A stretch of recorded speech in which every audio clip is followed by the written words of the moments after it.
नमः श्रीवर्धमानाय निर्धूतकलिलात्मने सालोकानां त्रिलोकानां यद्विद्यात् तत्प्रणयते यद्विद्यात् तत्प्रणयते सकल पाप मल प्रक्षालक श्री वर्धमान को करूं नमन लोकालोक प्रकाशित करने जिनकी विद्या है दर्पण जिनकी विद्या है दर्पण।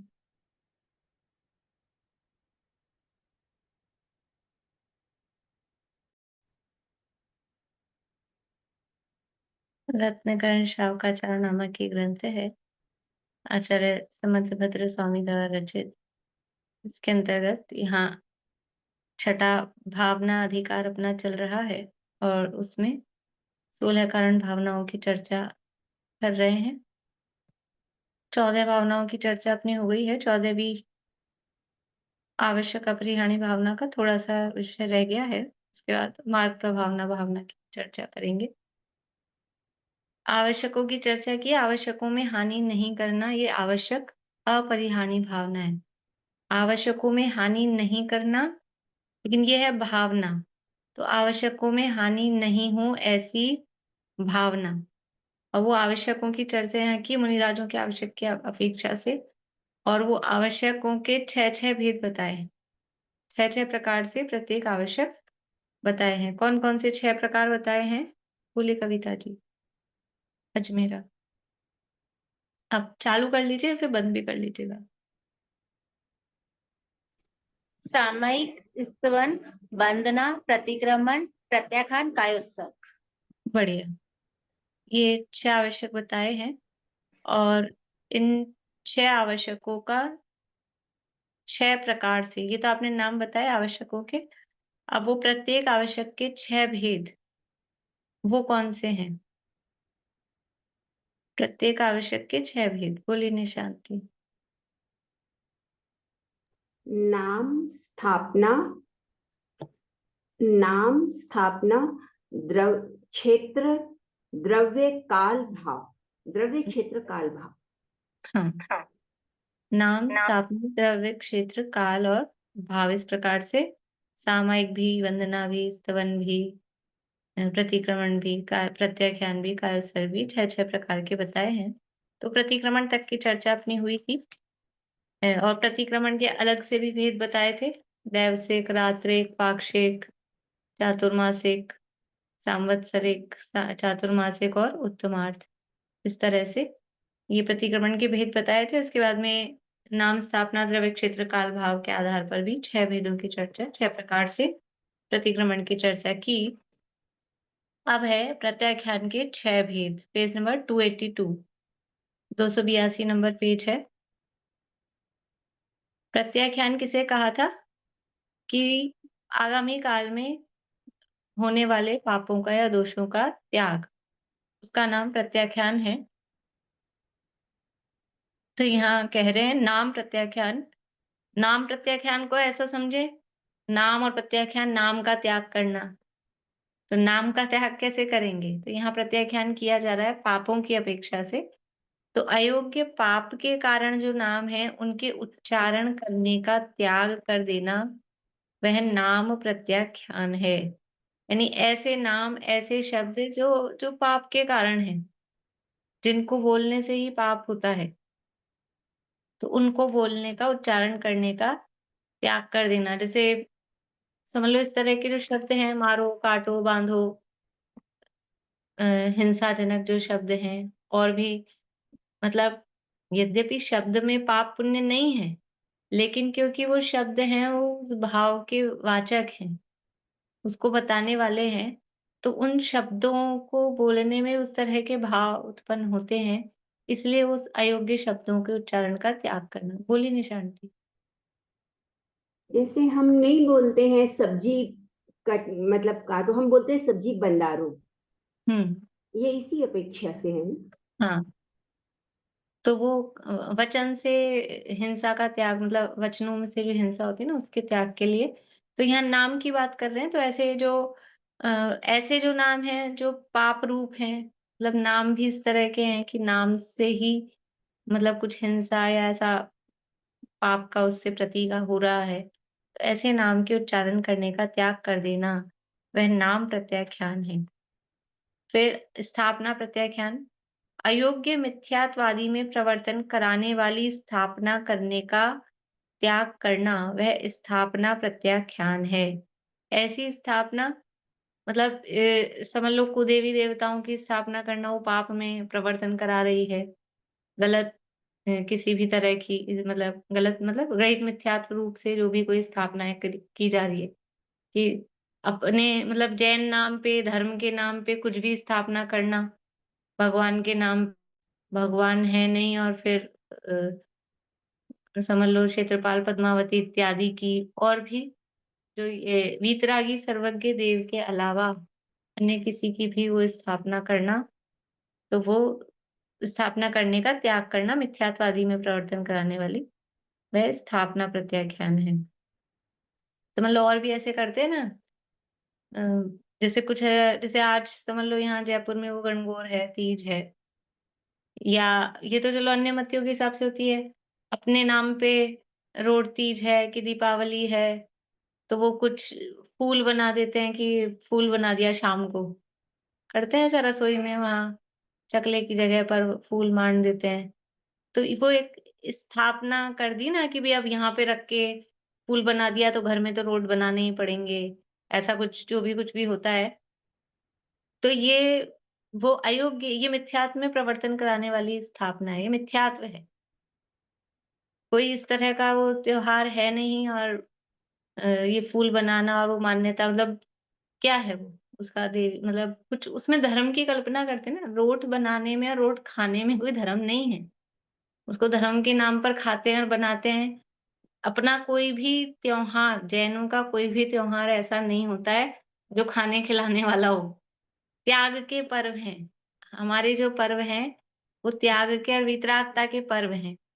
वहाँ कोई ऐसा नियम कानून कि आप ये फूल वहाँ मांड दो और फिर ये बनाओ, वो बनाओ, कि आज तो चावल बनने ही चाहिए, आज वो है, दीपावली है कि कुछ है तो चावल तो बनेगी। ठीक है, वो चावल शुद्धता का, अक्षत का प्रतीक है, लेकिन मतलब ऐसा वो जो अंदर जो वो मान्यता है ना कि आज तो यही होना है, ऐसा, वो मिथ्यात्व का है। तो ये सब कह रहे हैं अयोग्य मिथ्यात्वादी में प्रवर्तन करने वाली स्थापना करने का त्याग करना, वह स्थापना प्रत्याख्यान है। फिर है द्रव्य प्रत्याख्यान। पाप बंध के कारण सदोष द्रव्य व तप के निमित्त निर्दोष द्रव्य का भी मन वचन काया से त्याग कर देना, वह द्रव्य प्रत्याख्यान है। अब यह द्रव्य, जैसे हमने अ, जमीकंद का त्याग किया, तो ये पाप के कारणभूत सदोष द्रव्य था, उसका त्याग कर दिया, तो ये द्रव्य प्रत्याख्यान है। या फिर तप के निमित्त निर्दोष द्रव्य का भी त्याग किया। अभी तो इसमें दोष था जमीकंद में, द्विदल में, तो उस द्रव्य का त्याग किया, ये तो पाप के कारणभूत था। लेकिन आज अष्टमी है, तो हमने उपवास किया, तो जो अच्छा शुद्ध भोजन है, बिल्कुल मर्यादा वाला, उसका भी त्याग किया। तो ये निर्दोष द्रव्य का भी त्याग किया, लेकिन वो तप तप करने के लिए, अनशन तप के निमित्त से। तो जो सदोष द्रव्य है, जो दोष सहित है, जिसमें जीवों का घात होता है, उसका भी त्याग करना, और निर्दोष द्रव्य का भी त्याग करना, वो द्रव्य का प्रत्याख्यान है। असंयम का कारण क्षेत्र का त्याग कर देना, वह क्षेत्र प्रत्याख्यान है। देखो, यद्यपि किसी क्षेत्र में संयम असंयम होता नहीं है। क्षेत्र से नहीं होता, क्षेत्र में नहीं होता। संयम असंयम या पाप या मतलब शुभ अशुभ जो भी है, वो भाव अंदर में होते हैं। पर द्रव्य, पर क्षेत्र, पर काल और पर द्रव्य के जो भाव हैं, वो मुझ में किसी भी प्रकार से कोई विकार या शुभ भाव या अशुभ भाव उत्पन्न नहीं करा सकते, लेकिन फिर भी निमित्त नैमित्तिक संबंध होता है। तो जब निचली भूमिका होती है, अभी परिणाम अच्छे से स्थिर नहीं होते हैं, तो परद्रव्य के निमित्त से भी, परक्षेत्र के निमित्त से भी वो परिणाम विचलित होते हैं। तो ऐसे कुछ क्षेत्र हैं, जो असंयम के लिए प्रसिद्ध हैं, असंयम में ही निमित्त बनते हैं। समझ लो जैसे शराब घर है, मतलब जहाँ शराब पीते पिलाते हैं लोग, ऐसी जगह है। या पिक्चर हॉल है मूवी, तो वहाँ गए तो वहाँ कौन-सा संयम है? वो सब पूरा असंयम ही है, पाँचों इंद्रिय संयम संबंधी वहाँ पर। तो ऐसे क्षेत्रों का और कोई हो इस तरह की जगह, वेश्यालय टाइप, मतलब ऐसे जो स्थान हों, वो असंयम के ही कारणभूत, क्लब वगैरह हों, तो वहाँ इस तरह की जहाँ प्रवृत्तियाँ चलती हों, असंयम के कारणभूत क्षेत्र का त्याग कर देना, ऐसी जगह जाना ही नहीं। कहीं समझ लो कोई, ये जो जगह होती हैं समझ लो घूमने-फिरने की, शिमला, कश्मीर और फ़ॉरेन में जो भी हैं, अब वो क्या है? तो वो जो घूमने-फिरने की जगह है, वो सब असंयम के ही कारणभूत है, वहाँ कहाँ संयम की, मतलब संयम की साधना करने कौन जाता है कि हम जम्मू-कश्मीर जा रहे हैं, संयम की साधना करने, तपस्या करने, वो तो होगा नहीं। घूमना-फिरना नेत्र इंद्रिय का विषय, स्पर्शन इंद्रिय का विषय और साथ में खाने-पीने की चीज़ें, तो रसना इंद्रिय का विषय, यही सब चलेगा ना वहाँ। तो असंयम के कारणभूत हैं। असंयम का कारण जो क्षेत्र है, उसका त्याग कर देना, वह क्षेत्र प्रत्याख्यान है। मतलब ऐसी जगह जैसे जो ये त्याग लिया जाता है कि हमें हॉल में जाकर मूवी देखने का त्याग है, ये किया क्षेत्र प्रत्याख्यान। या हमें तीर्थ यात्रा अथवा शिविरों के अलावा अन्य घूमने-फिरने के जगहों पे जाने का त्याग है, ये क्षेत्र प्रत्याख्यान।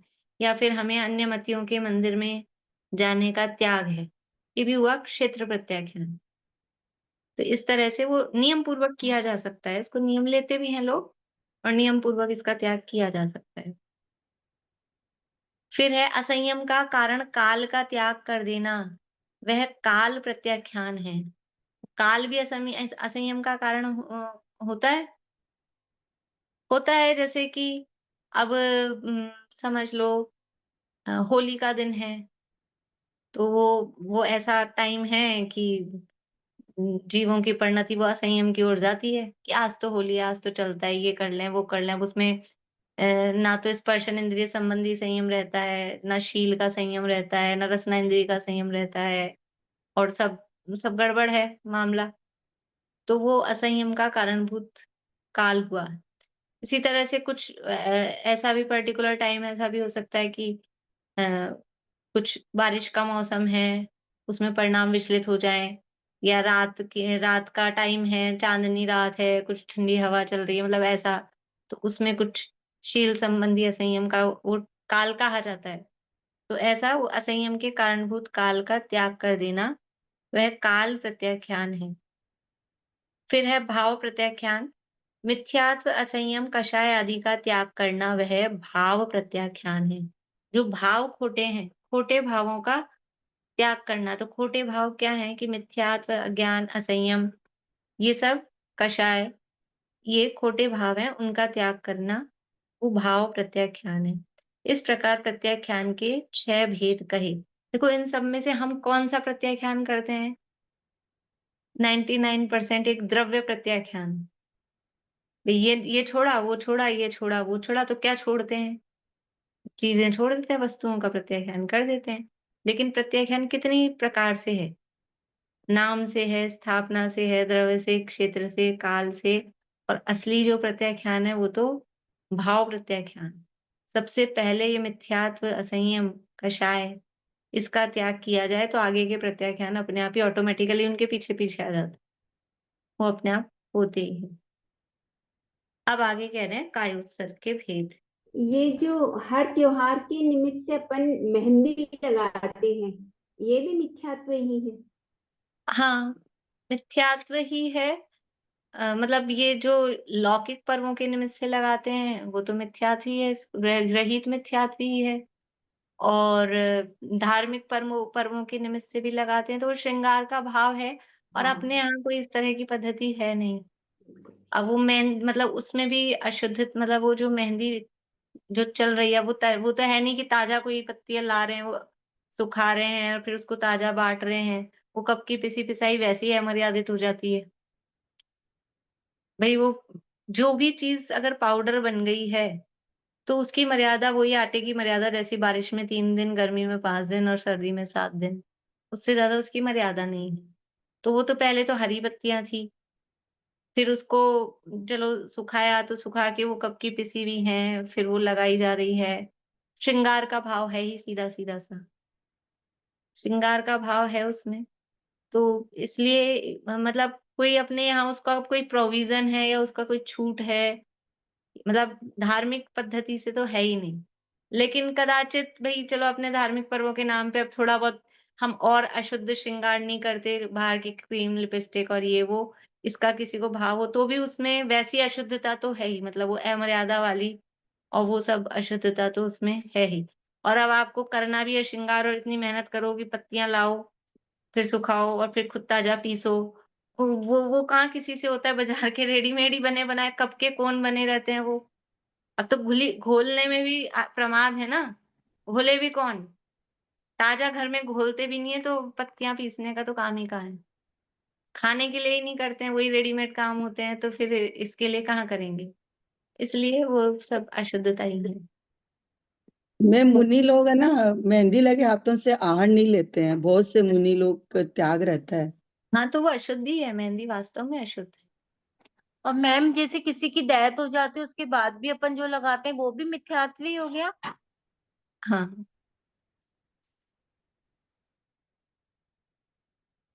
सब फ़ॉर्मेलिटियाँ रह गई, बोलते हैं शौक खोलना, शौक है ही नहीं मन में, खुले-खुलाए हैं, शौक हो तो खुले हैं।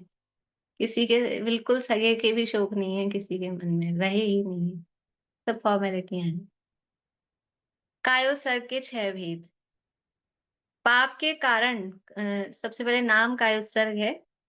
पाप के कारण कटुक, कठोर, नामादि से उत्पन्न दोष को दूर करने के लिए कायोत्सर्ग करना, वह नाम कायोत्सर्ग है। कायोत्सर्ग है कि जो पाप लग गए हैं, जो पाप हुए हैं उनका प्रायश्चित स्वरूप शरीर से ममत्व त्यागने, रूप, नमोकार मंत्र आदि की जो क्रिया पीछे बताई थी।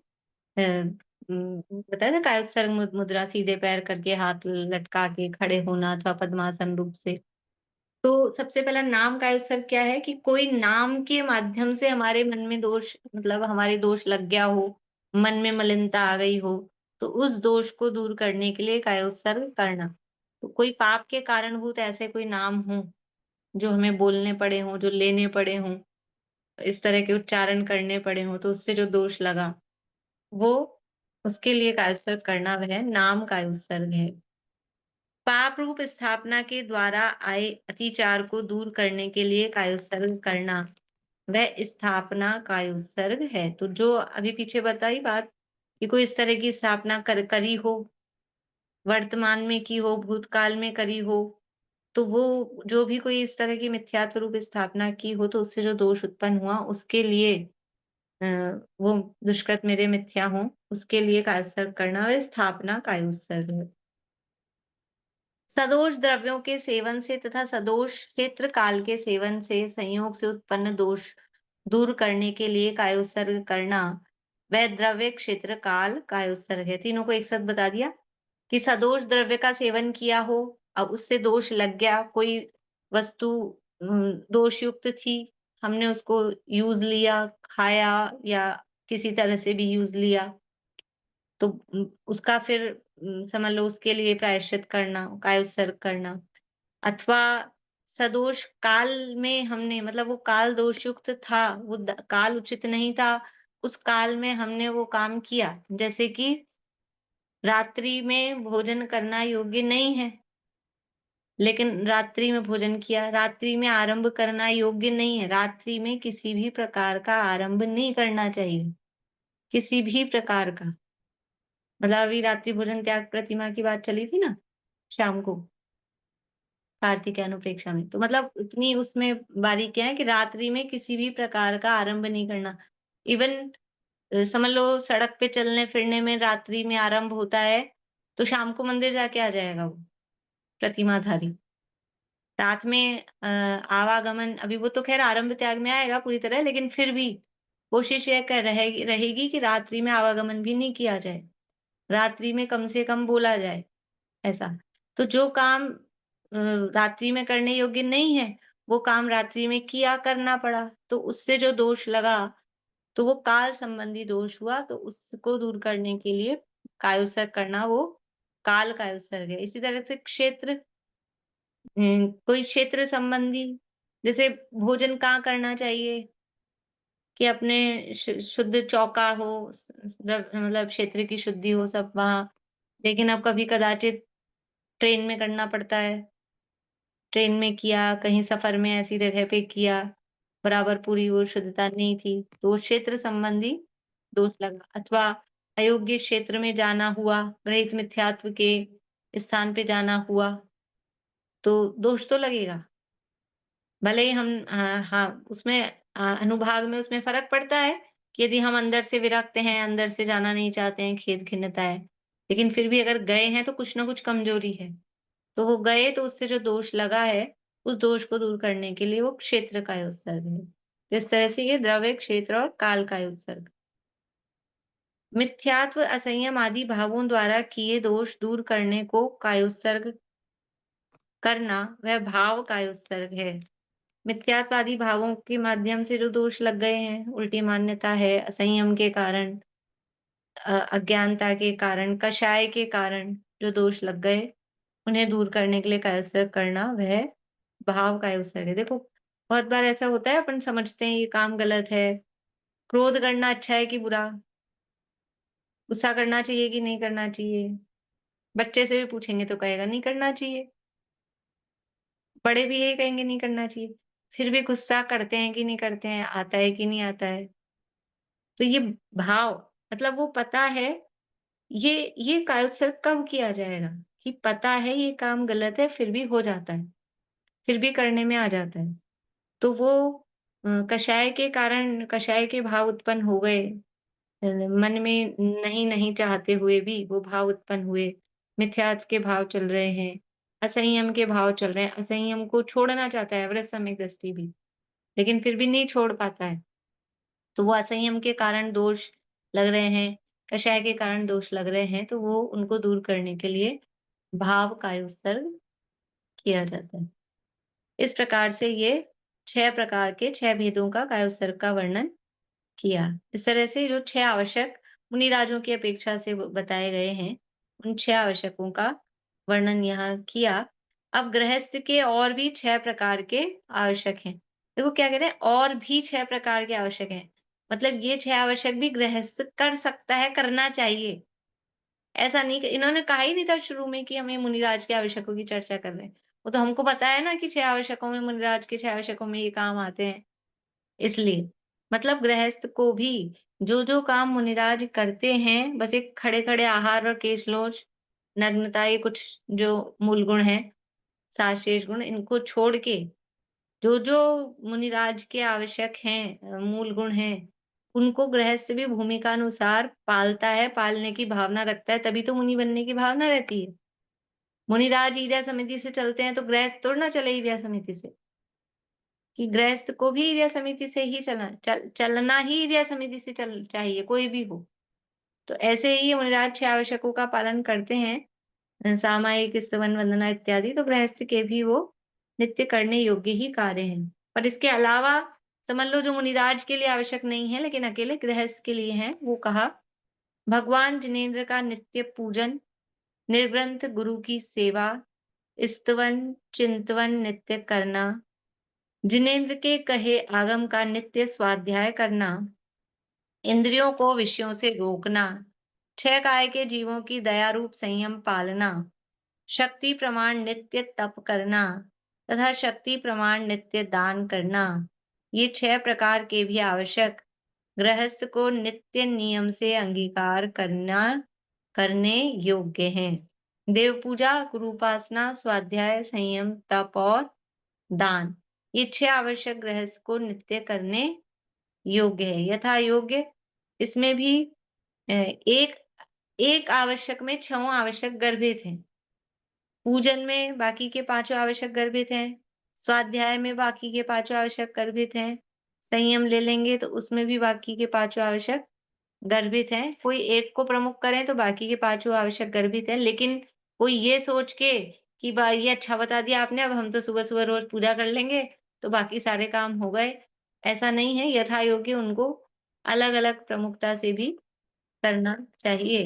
ये यहाँ पर कहा, इस प्रकार समस्त पापों का नाश करने वाली, भावों को उज्ज्वल करने वाली, आवश्यकों की हानि के अभाव रूप 14वीं भावना का वर्णन किया। इस प्रकार से 14वीं आवश्यक अपरिहार्य भावना की चर्चा यहाँ हुई। अब है 15वीं सन्मार्ग प्रभावना भावना। अब सन्मार्ग प्रभावना नाम की 15वीं भावना का वर्णन करते हैं। बोलो प्रशस्ति।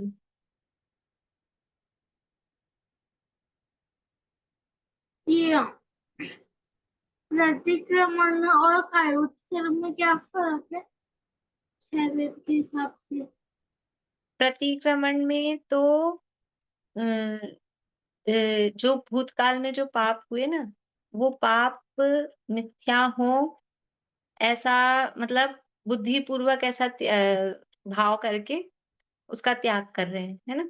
और कायोत्सर्ग है, उसमें शरीर से ममत्व छोड़ने की, और वो जो मुद्रा है कायोत्सर्ग मुद्रा, उसकी प्रधानता से लगते वो एक से ही हैं। प्रतिक्रमण और कायोत्सर्ग, और कई-कई जगह देखेंगे ना मुंडराज के 6 आवश्यकों में, तो उसमें से किसी कहीं-कहीं एक कम भी मिले, मतलब इसकी जगह स्वाध्याय मिल जाएगा, ऐसा भी होता है, इन दोनों में से एक ही मिलता है। तो दोनों में बात वही सेम आ रही है कि जो दोष लग गए हैं, जो पाप लग गए हैं, उनके प्रायश्चित स्वरूप, उनको दूर करने स्वरूप वो किया जा रहा है। इतना ही है बस। प्रतिक्रमण में जो समझ लो ऐसा है कि वो उच्चारण रूप से किया जा सकता है, और उसमें वो कायसर्ग मुद्रा वाली वो प्रमुखता नहीं हो सकती है, ऐसा इतना समझ लेना।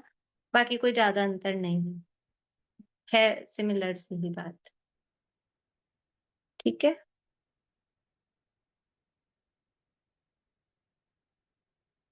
अब सन्मार्ग प्रभावना नाम की 15वीं भावना का वर्णन करते हैं। यहाँ सन्मार्ग जो मोक्ष का सत्यार्थ मार्ग, उसका प्रभाव प्रकट करना, वह सन्मार्ग प्रभावना है। सन्मार्ग सतमार्ग, सतमार्ग यानी सच्चा मार्ग, वास्तविक मार्ग। तो सच्चा मार्ग क्या है? कि मोक्ष का मार्ग, वही सच्चा मार्ग है। दुनिया में और जो मार्ग हैं वो क्या हैं? कि दिल्ली जाने का रास्ता कौन-सा है, बम्बई जाने का रास्ता कौन-सा है, वो दुनियादारी के हैं। लेकिन वास्तव में जीव को यहाँ देखो, सन्मार्ग किस अपेक्षा से कह रहे हैं कि जीव का जो प्रयोजन है, अपने प्रयोजन तक वो जो रास्ता पहुँचाए। तो प्रत्येक जीव का प्रयोजन क्या है? एकमात्र सुखी होना। सुख ही प्रयोजन है। जे जीव त्रिभुवन में जीव अनंत सुख चाहें, सुख चाहते हैं। तो उस सुख तक पहुँचाने का जो मार्ग है, सच्चे सुख तक पहुँचाने का मार्ग, वो सन्मार्ग है। तो वो है सच्चा सुख, मुक्ति में, मोक्ष में। इसलिए जो मोक्ष का मार्ग है, सच्चा मार्ग, वो सन्मार्ग है। उसका प्रभाव प्रकट करना, उसका उसका प्रभाव, उसकी महिमा आ जाए लोगों को, स्वयं को भी और दूसरों को भी। तो उसका प्रभाव प्रकट करना, वह सन्मार्ग प्रभावना है। वह सन्मार्ग रत्नत्रय है।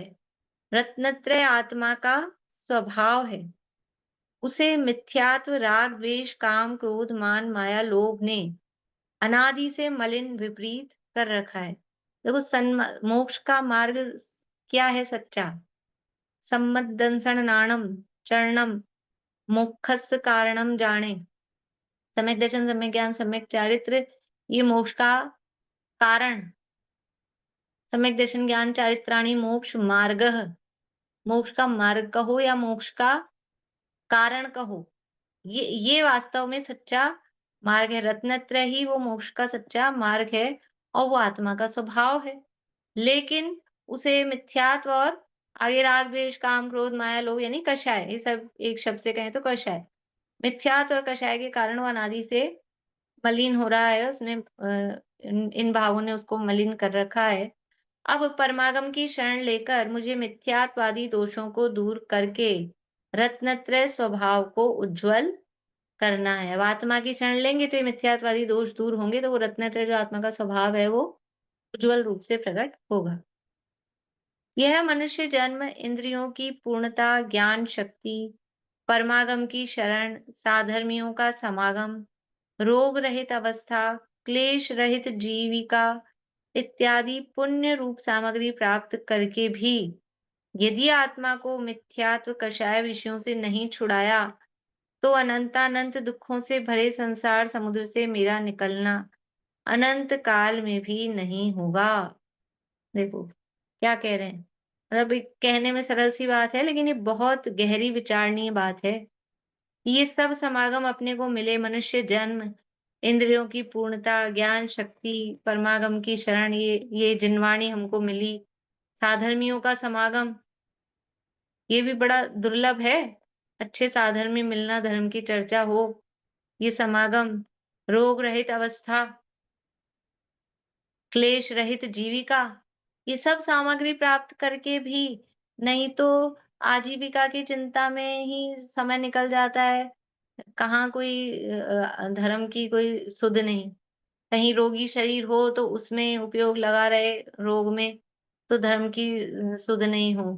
कहीं साधर्मी नहीं हो, जिनवाणी नहीं मिले, इंद्रियाँ विकलांग हो, तो उसी में जीवन चला जाता है। लेकिन ये सब मिला और फिर भी आत्मा को मिथ्यात्व कषाय विषयों से नहीं छुड़ाया।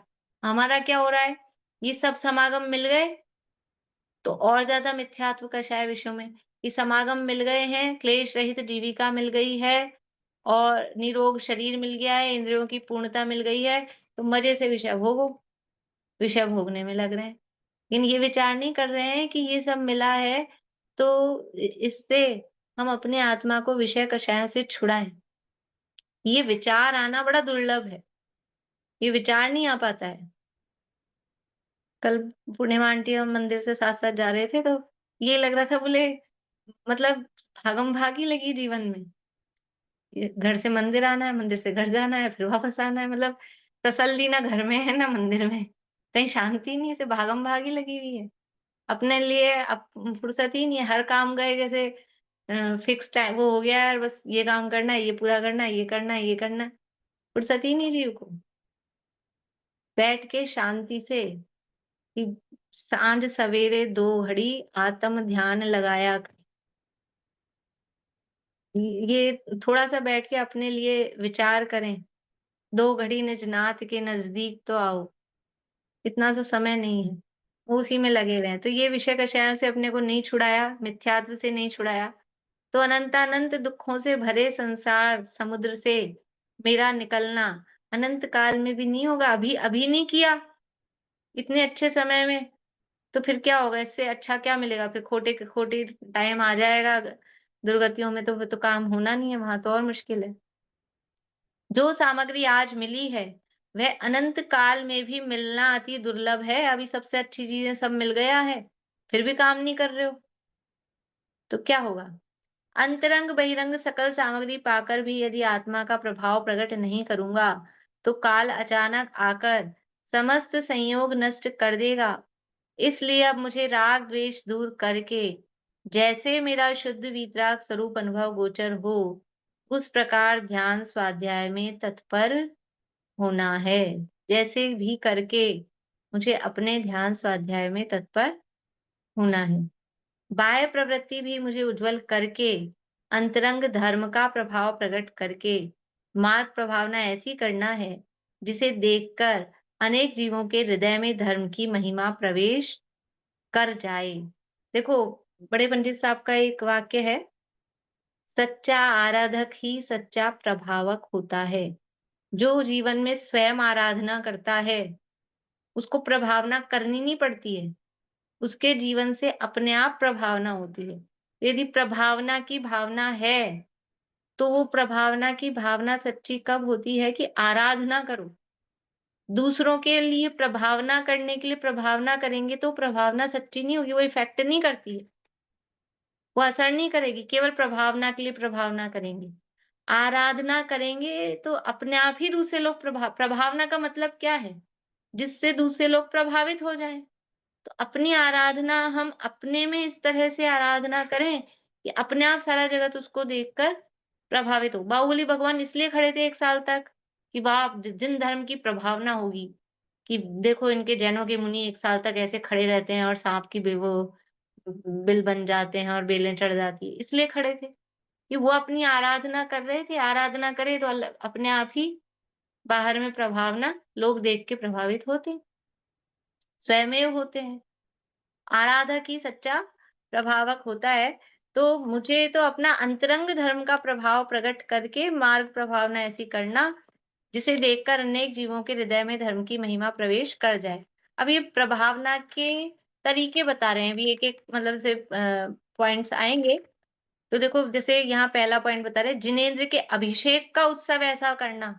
सबसे पहले अभिषेक से स्टार्ट कर रहे हैं कि अभिषेक है वो भी प्रभावना कर रहा है कि अभिषेक का उत्सव भी ऐसा करना जिसे देखकर हजारों लोगों के भाव जिनेंद्र के जन्म कल्याणक के समय जिस प्रकार इंद्रादि देवों के अभिषेक करके अपना जन्म सफल किया, उसी प्रकार जय जयकार शब्दों द्वारा हमारे स्तवन के उच्चारण से लोग अपने को कृतार्थ मानकर तन मन से प्रफुल्लित हो जाएं। इस प्रकार से अभिषेक द्वारा प्रभावना करना। देखो अभिषेक भी किस प्रकार करें, दूसरों को दिखाने के लिए अभिषेक नहीं करना, लो आप देख लो आप देख लो और लो आप देख लो।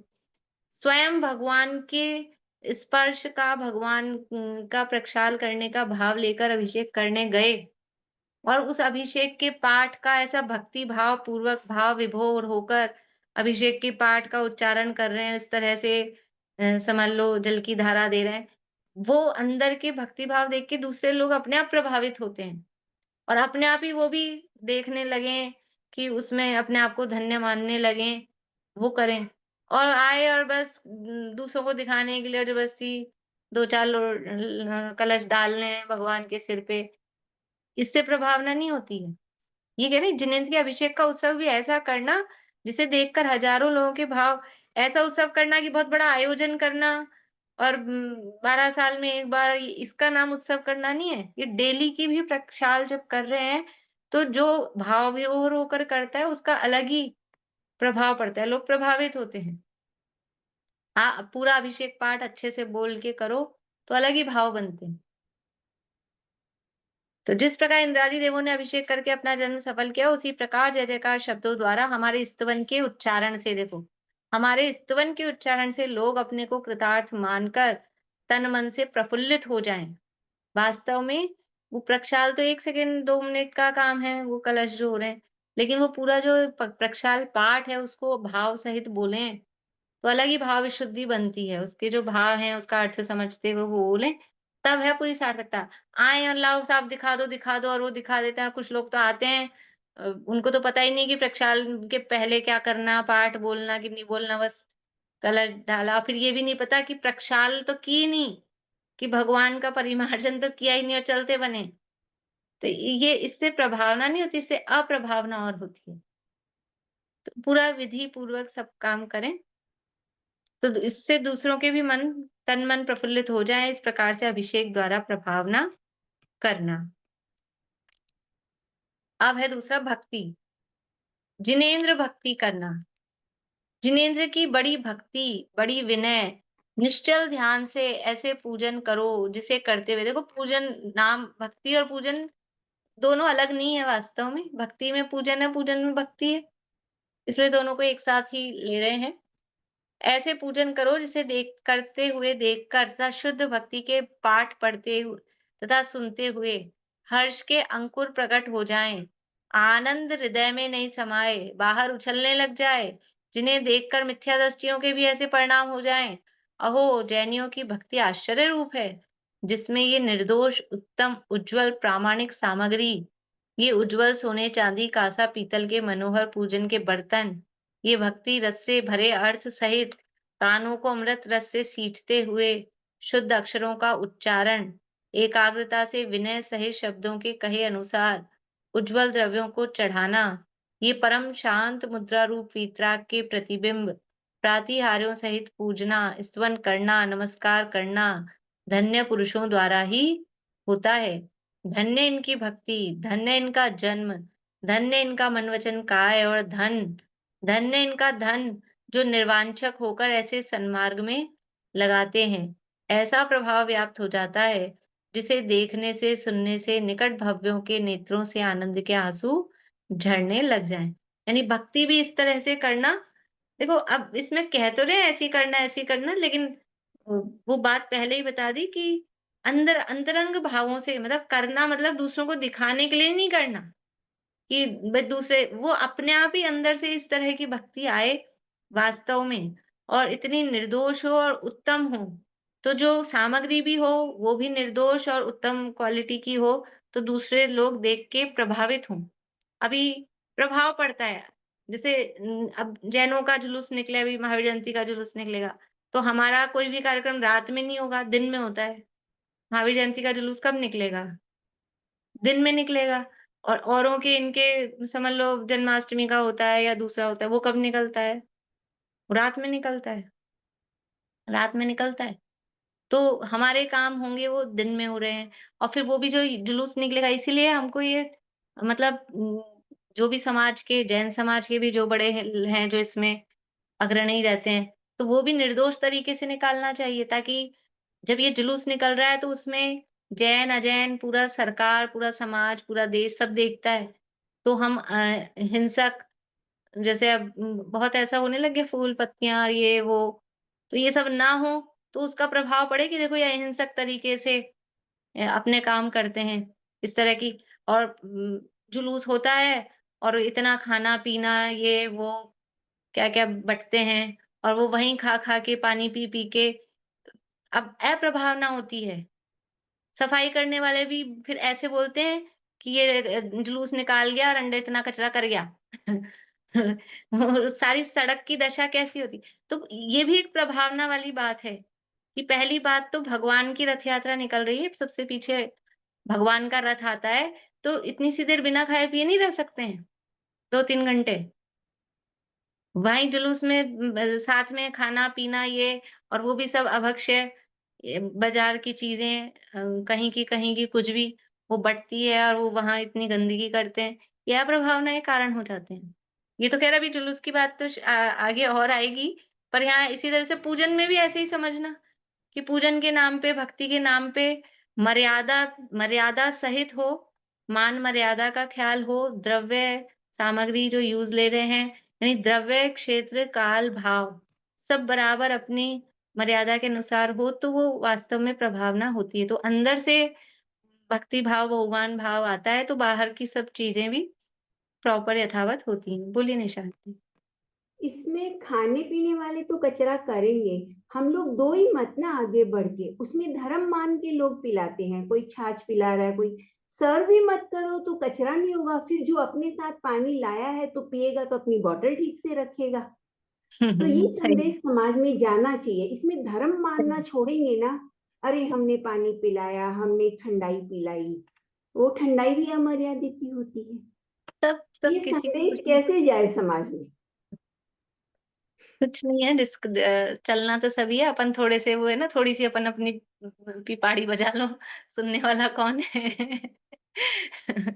लेकिन फिर भी जो भी कोई सुनते समझते हैं, अगर हम भी एक अपने मन में मान लो बाकी 2-4 हज़ार लोग हैं, वो सब कर रहे हैं, लेकिन हम अपने मन में कि हम तो ना पिएँगे, ना पिला रहे हैं इस तरह से, या ये गंदगी नहीं, तो कोई बात नहीं। एक-एक करके ही आगे बढ़ेगा। एक-एक करके ही हम, अगर हम उसका अनुमोदना नहीं करेंगे इस काम की, तो धीरे-धीरे होगा। अब फूल पत्तियों का काम होता है, इतनी फूल पत्तियाँ सब करते हैं, वो सब भी बहुत अनुचित है, उचित नहीं है। ये विचार करना चाहिए। तो मतलब किस तरह का वो कर रहे हैं हम, प्रभावना, तो ये ना हो जाए कि प्रभावना के नाम पर अप्रभावना हो जाए, ऐसा नहीं होना चाहिए। लोगों को विचार नहीं है, विवेक नहीं है, बहुत ऐसा है ना कि जिनवा मतलब ये तो बहुत प्रचलित शास्त्र है, खोल के पढ़ते नहीं हैं। बहुत कम ही है, इसलिए स्वाध्याय की प्रेरणा दी जाती है, कि स्वाध्याय किया जाए, ग्रंथ खोल के पढ़ें। पढ़ें तो कुछ समझ में आए, कोई बात विचार करें तो। बोलिए भाई साहब। आवाज़ चालू कर लीजिए आप।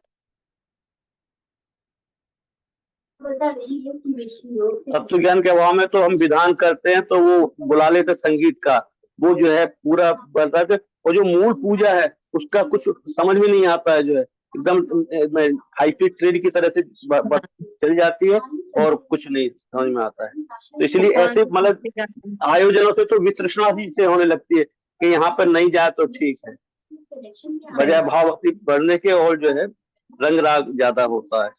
हाँ, वो इसी तरह बहुत के बुरी वो हालत।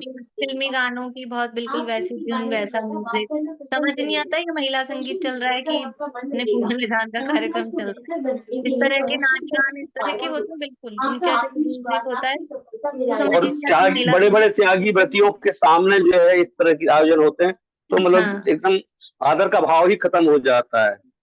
बिल्कुल, बिल्कुल।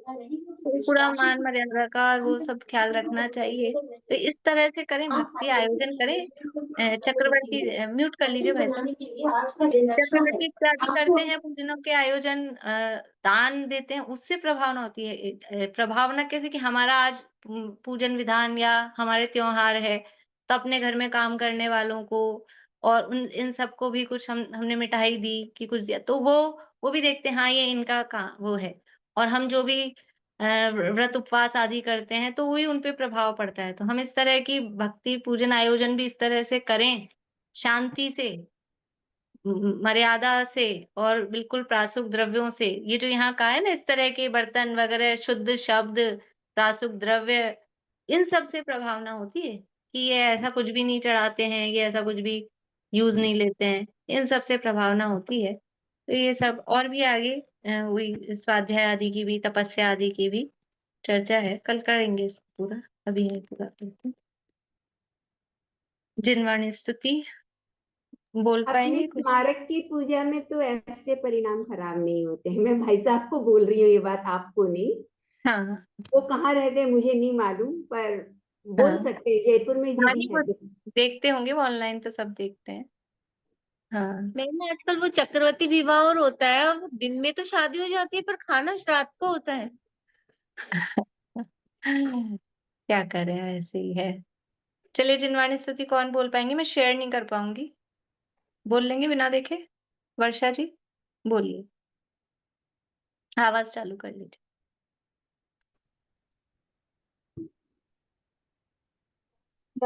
त्रयी मुक्ति का मार्ग है अद्भुत, चैतन्य रत्नाकर अद्भुत से अद्भुत, होवे निमग्न अहो सर्व प्राणी, वीतरागी शासन जयवंत वरते, जयवंत वरते सर्वज्ञ देव, जयवंत वरते निर्ग्रंथ गुरुवर, जयवंत वरते श्री जिन वाणी, जिन धर्म जिन तीर्थ, जयवंत वरते शुद्धात्मा का श्रद्धान वरते, अनुभूति निर्मल अविच्छिन्न वरते,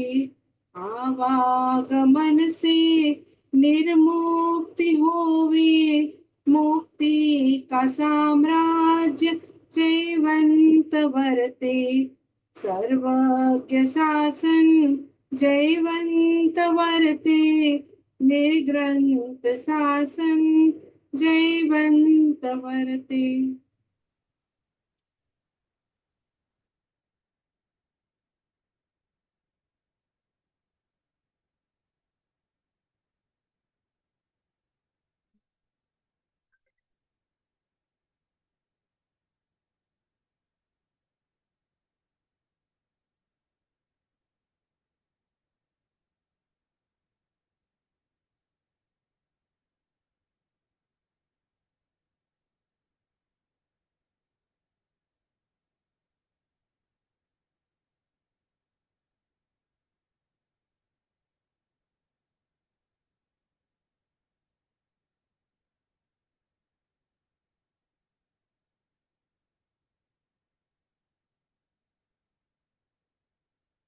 जय हो तो आश्रम में रानी माता की। जय श्री सभी।